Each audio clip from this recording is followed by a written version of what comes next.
It's funny, we've been working on it for 2 years now, and the stuff that we learned feels very obvious now. We and everybody else still thought that Lara was cool. We were just frustrated with the game. We needed Lara to control the way you wanted her to, you know, fluidly, easily.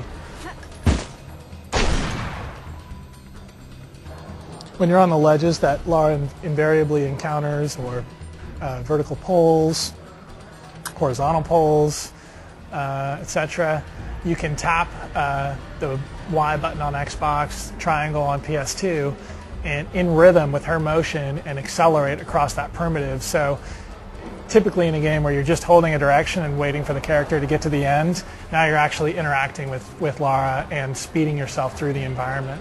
The other thing we've included is something we call multiple outcomes. So when you're jumping from an H-pole, and when you're doing a lateral jump, which is a new mechanic we have, where if you get to the end of a ledge, she'll kind of sway, and if you time that jump with that sway, you'll get a better connection. If you time your departure from that H-pole, you'll get a better connection. If you time your run off the ledge before you jump, you'll get a better connection. If not, she'll end up in a one-handed grab where you have to save Lara by pressing, again, the Y button or the triangle button. It's kind of our alternate movement button.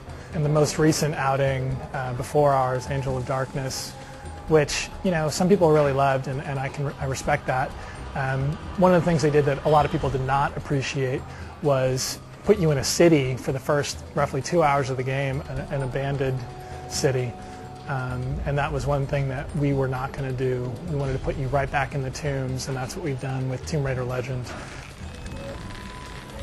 In going back to the tombs, we wanted to make the tombs as cutting edge as we can make them, and from a gameplay perspective, and that means the introduction of physics. The advantage of that is it is real world, so it's intuitive. You can look at it and you can go, you know, maybe if I could topple that, maybe that would happen. Let me try that. Oh yeah, that works. You know, I wonder how I could topple it. Could I shoot it? Could I swing into it? Could I throw a grenade at it? Oh yeah, I could do that. That worked. Cool. So it's really small, simple stuff that just makes things a little bit more intuitive, and when they actually happen, a little more fun.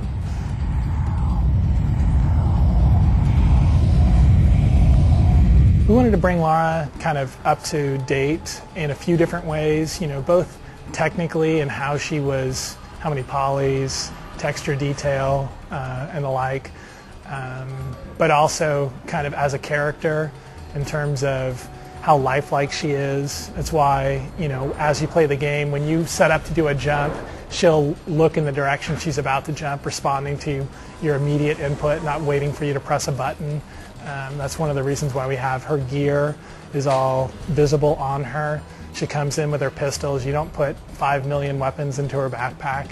When you get into a firefight, if an enemy drops a weapon, which they will, you can pick that one up and put it on your backpack, or you'll see it. Just kind of more realism and more life, as well as more just straight up detail in the character. Most importantly, no matter which SKU you purchase, whichever one's for you, you're going to get the same main game. We just optimize it and tweak it for each of those platforms.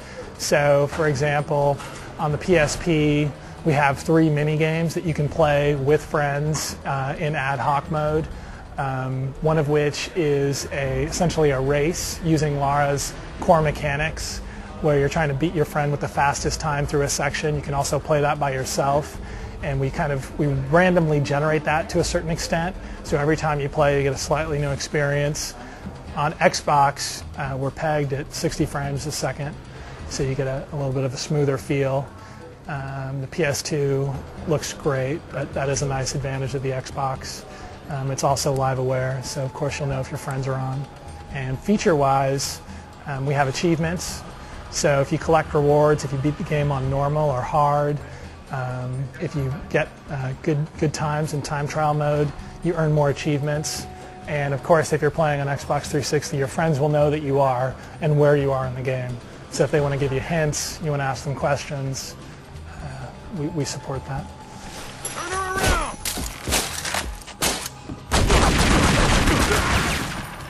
The PC SKU of TR Legend will play on just about any PC as long as your graphics card supports texture and lighting, and it'll range roughly between what you see on the Xbox and what you see on the Xbox 360.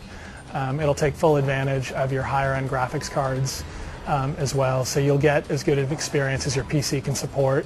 We still do have those large, open, explorable spaces, and we've given you some tools to help you overcome those. So they're still as big a challenge as you want them to be, but you can take advantage of Zip and Alistair, two friends of Laura's who are back at her mansion, and you can also take advantage of a new device she has, her binoculars, which have a RAD mode, which is Remote Analysis Device. Might be a good place to use the RAD mode of your binoculars.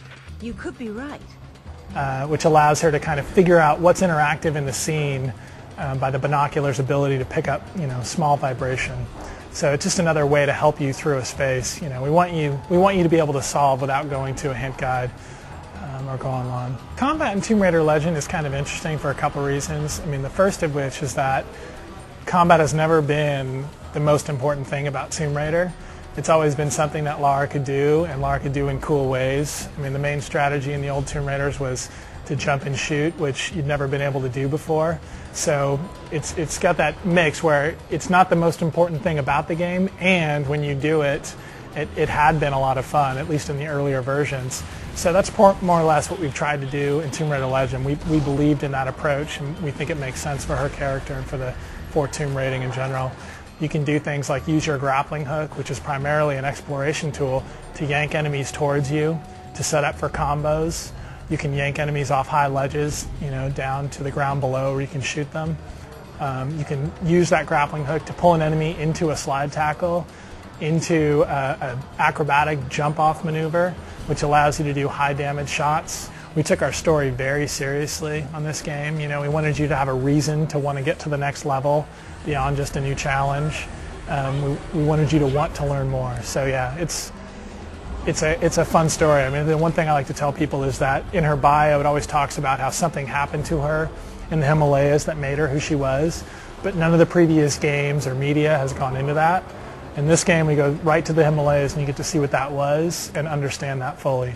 I mean, really, this is about an individual sitting down and experiencing the world through Lara Croft.